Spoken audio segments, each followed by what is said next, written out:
Welcome to When Gen X Ruled the Multiplex, in which I look at films that were possibly important to the development of Gen Xers.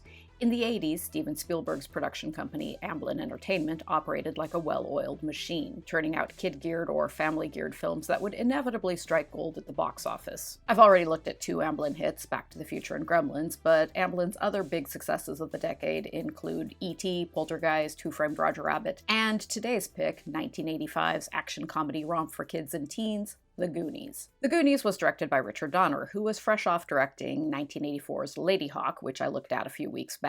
The script was written by Chris Columbus, then best known as the screenwriter of Gremlins, from a story idea by executive producer Steven Spielberg, an Indiana Jones-influenced adventure film featuring a slew of rambunctious protagonists who were too young to drive. The Goonies was a major box office success, with a $124 million gross on a $19 million budget. The Goonies opens in a county jail in Astoria, Oregon, where all-purpose criminal Jake Fratelli outwits his guard and escapes his cell. Jake is played by Robert Davi, who we've already seen in Die Hard. Outside the jail, his equally criminally-minded mother and younger brother are waiting in the getaway car. Mama Fratelli is played by character actor Anne Ramsey, famous for this role and for 1987's Throw Mama from the Train. Francis is played by The Matrix's Joe Pantoliano, whom we have already seen in Risky Business. The Fratellis lead the police on a chase through the streets of Astoria and evade capture by joining a truck race along the sandy coastline. We meet sensitive young Mikey Walsh and his older brother Brand. Mikey is played by Sean Astin, who had a healthy career as a child star in the 80s with lead roles in films like Whitewater Summer and Toy Soldiers, then transitioned into adult roles by starring in the inspirational sports biopic Rudy and, of course, playing Samwise Gamgee in the Lord of the Rings trilogy. Brand, who is hunky and athletic, is played by Josh Brolin in his screen debut. Brolin would go on to give acclaimed performances in Oliver Stone's W, True Grit, No Country for Old Men, and Milk, and would play the supervillain Thanos in multiple films within the Marvel Cinematic Universe. The Walsh family lives in a working-class neighborhood down by the Astoria docks, which are known as the Goondocks, and the residents are known as Goonies. The Walshes and their neighbors are about to lose their homes to foreclosure by greedy developers who want to tear everything down and build a golf course. Mikey's obnoxious friend Mouth stops by the Walsh home. Mouth is played by troubled child star Corey Feldman, whom we have already seen in Gremlins and The Lost Boys. I dig the Purple Rain t-shirt, Mouth. Mouth is followed by compulsive liar Chunk, played by Jeff Cohen, who, after this film came out, dropped a bunch of weight, quit acting, and became a high-powered entertainment lawyer. Presumably, he has never had to jiggle his belly and do something called the truffle shuffle for the amusement of his jerk friends ever again. Next to arrive is Data, played by Huy Quan, sometimes billed as Jonathan Huy Quan, who fled the fall of Saigon with his parents as a child and who had charmed filmgoers the previous year as Indy's sidekick Short Round in Indiana Jones and the Temple of Doom. Data is known for his inventive DIY gadgets. While blasting the James Bond theme, he swings from a zip line strung from his home to the neighboring Walsh home. He ends up crashing into the Walsh's living room and smashing the penis off of Mrs. Walsh's prized replica of Michelangelo's David. Mrs. Walsh is played by Mary Lynn Trainor, also known for playing the protagonist's mother in the 1987 kid classic The Monster Squad, a film that has much in common with The Goonies. She introduces the kids to Rosalita, played by Lupe Ontiveros, who is going to help the Walsh family pack for their move. The Walsh home is slated to be torn down in the morning, so pack quickly, Rosalita. Rosalita speaks no English, so Mouth offers to translate Mrs. Walsh's instructions into Spanish. This leads to a downright painful gag where Mouth traumatizes Rosalita through his deliberate mistranslations. Mr. Walsh, who is played by Keith Walker, the screenwriter of Free Willy, is a museum curator who keeps a bunch of old exhibits stashed in the attic of the Walsh family home. This seems like a pretty flagrant abuse of his position. Watching Goonies as an adult,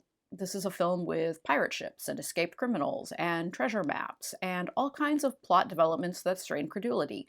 And yet, for some reason, my breaking point is the idea of a museum curator storing exhibits in the leaky attic of his soon-to-be-demolished family home. The kids decide to raid the attic and play with all the amazing stuff Mr. Walsh has stored up there, which include plasma lamps and swords and authentic pirate outfits and, oh yes, guns. A+ parenting, Mr. Walsh. Mikey finds an annotated treasure map of the coastline from 1632 drawn by a Spanish pirate named One-Eyed Willie, who sailed his treasure-laden ship into a cave along the Oregon coast to hide from the Armada and was never seen again. Did Spanish pirates ever sail all the way to coastal Oregon during the golden age of piracy? Crazily enough, it seems likely that they did, and the Pacific Northwest is replete with legends about sunken ships and buried treasure.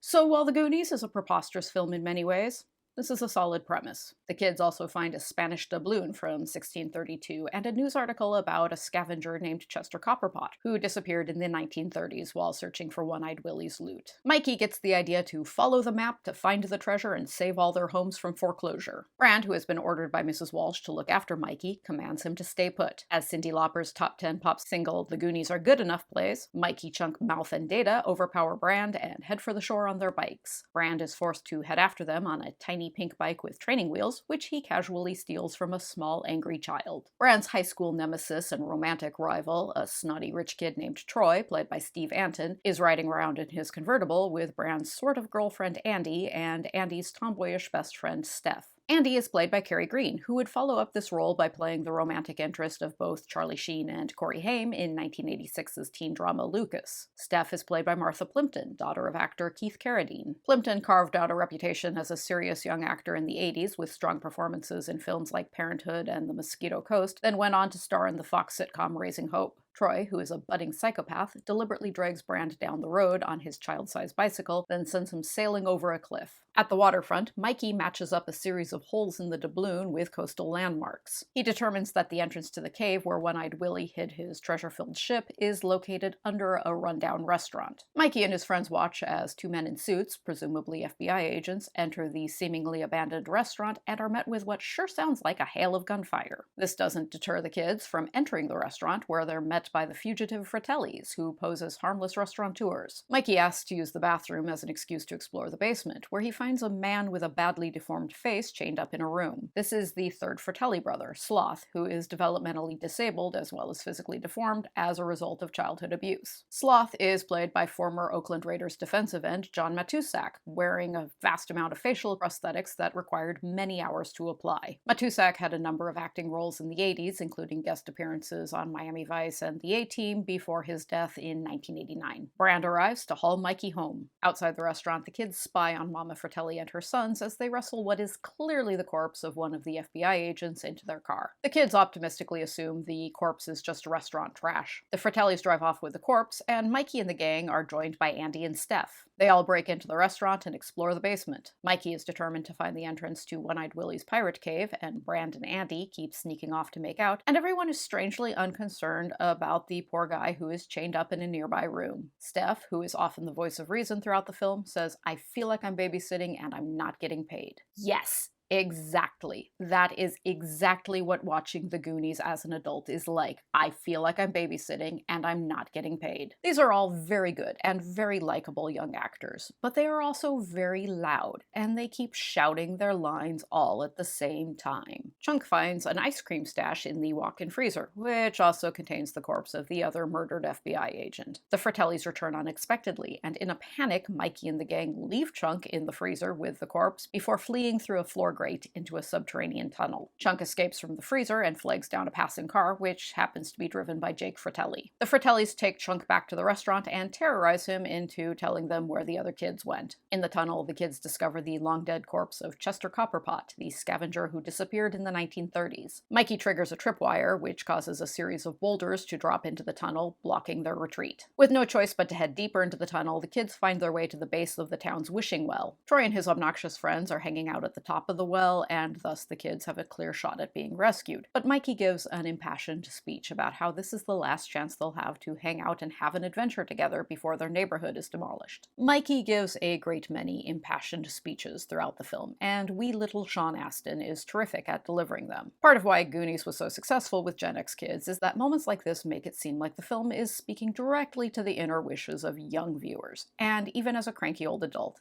I totally get that. And yet, as a cranky old adult, it is hard to prevent myself from thinking that these kids are trapped in a corpse-strewn cave rigged with death traps with a trio of gun-toting murderers hot on their trail, and maybe having an adventure should take a back seat to escaping through the wishing well and contacting the authorities to have them arrest the Fratellis and free the guy who is chained up in their basement. Before heading into the tunnels in pursuit of Mikey and his friends, the Fratellis leave Chunk chained up in a room with Sloth. Despite his terrifying appearance and his limited verbal skills, Sloth is a gentle soul, and he and Chunk bond while sharing a chocolate bar. Sloth turns out to have nearly superhuman strength, and he breaks through his chains and frees himself and Chunk. Chunk uses the phone in the restaurant to call the local sheriff, who, due to Chunk's long-established history of telling lies, doesn't believe his crazy story about gun-toting kidnappers. We learn that the Goonies exists in the same universe as Amblin Entertainment's Gremlins, when the sheriff references the time Chunk called him to warn him about the creatures that multiply when they get wet. Chunk and Sloth head into the tunnels to save Mikey and his friends from the Fratellis. When faced with a series of mysterious notches on the tunnel wall, Mikey uses an amulet he looted from Chester Copperpot's corpse as a key, which triggers another trap.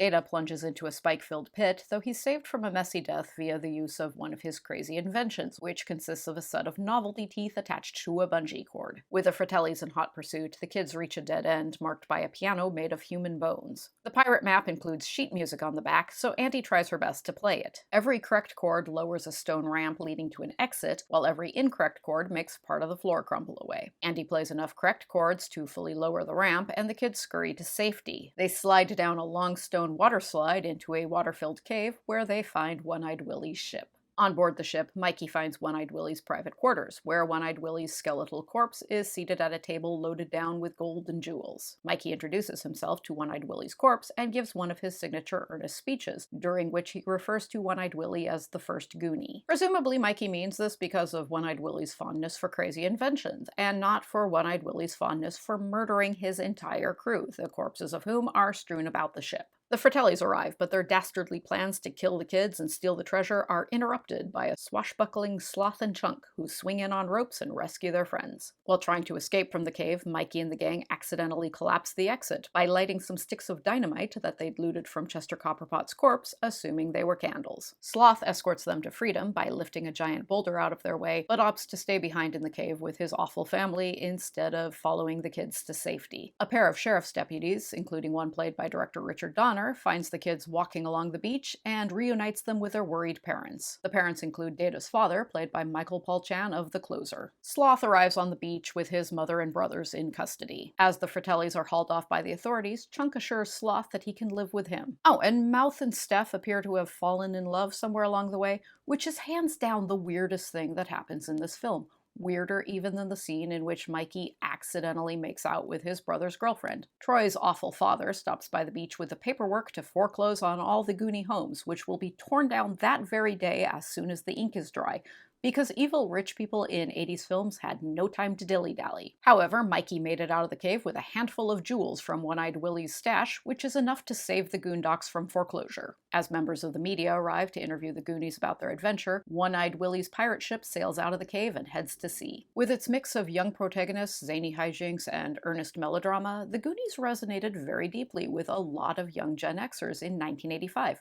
Myself very much included. If that describes you, and you have warm fuzzy feelings about this film, yet haven't rewatched it in 36 years, you might prefer to cling on to that comforting sense of nostalgia and not rewatch it as an adult. Because things that seem hilarious and magical when you're 11 years old in 1985 might make you feel like a cynical middle-aged adult here in the cold hard world of 2021. And that's perfectly natural. The Goonies was designed for us back in the day, but we have moved long past that day. The Goonies is a film perfectly engineered to appeal to 80s kids, and only to 80s kids. I'm pretty sure all of our parents absolutely hated this film. The humor is designed for the tastes of kids. Kids are willing to forgive the film's wild gaps in logic. Also, kids, much more than adults, are capable of feeling inspired by Mikey's big, sentimental speeches in the middle of what's otherwise a pretty hyper and slapsticky film. I don't want to come across as too jaded, because this film was genuinely a lot of fun for 80s kids. It's energetic and fast-paced, and it features a bunch of kids who invent clever devices and solve puzzles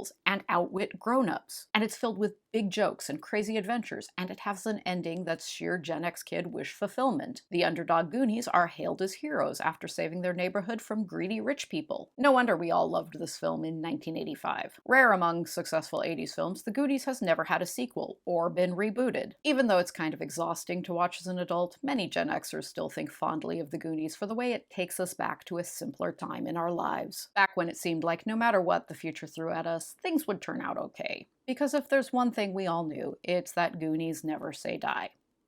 Next time, we are leaving the kids with a babysitter so we can get sleazy with Brian De Palma's stylish erotic thriller Body Double. Thank you for joining me, and I will see you here then.